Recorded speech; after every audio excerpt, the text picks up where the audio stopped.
talk in more detail to figure out the mechanics.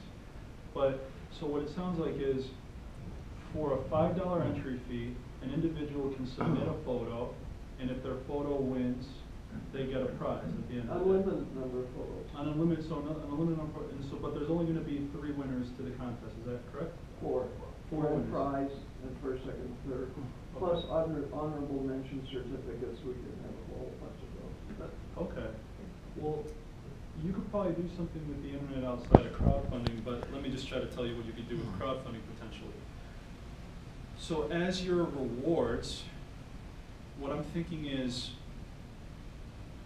maybe one of your rewards is, for $5, you submit your entry into this contest, and each time someone actually pays the $5 by choosing that reward on your crowdfunding website page, their information goes to the email account associated with your crowdfunding page that you created. So when you create a crowdfunding website, you have to create an account on that website with an email that you want all the submissions to go to.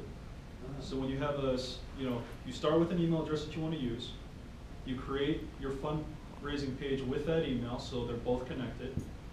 Each time someone donates a reward on that page, you get a notification that goes to that email, and you also get $5 which goes to your associated bank account. Now you have the email, and you just respond to the email and say, thank you for your submission.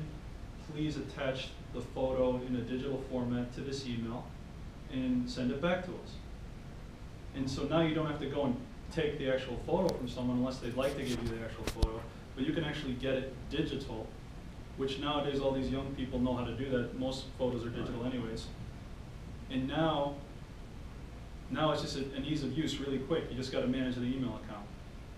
Or you can still do it in person. You could say, okay, well, now that we got this person's information, let's call them, let's email them, and let's say on this date or on these dates you have to come here and give us what well, we want to do it all digital. Yeah, so in other words, that's how you do it. It makes it easy. Now, here's an idea that I gave the Kiwanis as well. And this may not apply to the photo contest, but I think that could give you an idea of how you can do this, right? That's basically how you could do it. What I told the Kiwanis for their breakfast, they're actually doing all this advertising pages, and you could buy a table for a certain amount of money.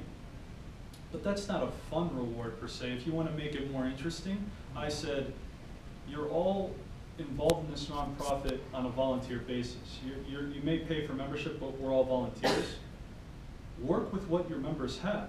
What unique skills can your members offer? Is there someone who can give legal advice? Is there someone who can give accounting advice? Is there someone like John Gogliatino who could say, for a $500 donation, you can actually be on John Gogliatino's community access television show? These are rewards that you want to make people excited about. If someone in this club has written an interesting book, for $50, not only can you submit your photo, but you also get a book. There's infinite opportunities. It's just up to your imagination. There's nothing off limits as to what you can offer as a reward. You just got to get through the people who's your target. Like, what do they value? What can you offer as skills that you can offer, and how can you help people to want to donate? But the way you promote it, I think that was your question.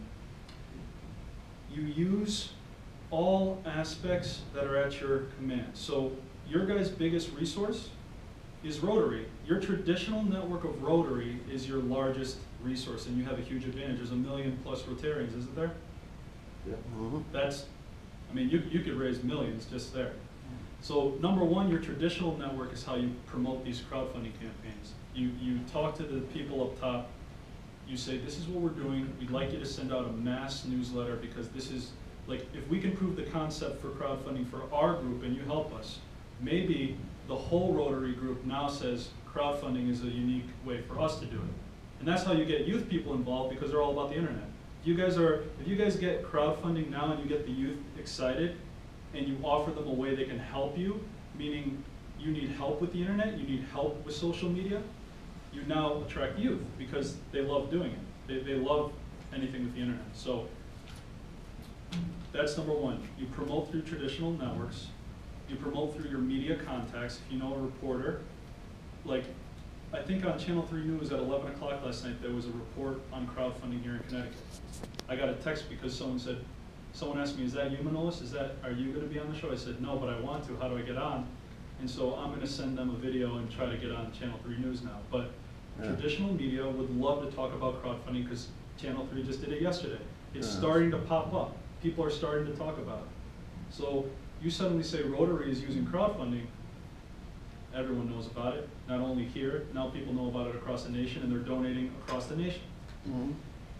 Social media is key because social media is the Facebook, the Twitter, the LinkedIn, all these different contexts, all these different media outlets are where you need to get youth people involved to help you, or you need to hire someone to do that if you can't find anyone, because that's critical too. But I know I'm kind of going over, but I wanted to give you guys the equity side and also the practical side for Rotary, which I can certainly help you with if you're interested. Any last questions before we end? What about the car raffle? Okay, well, thank you all very much.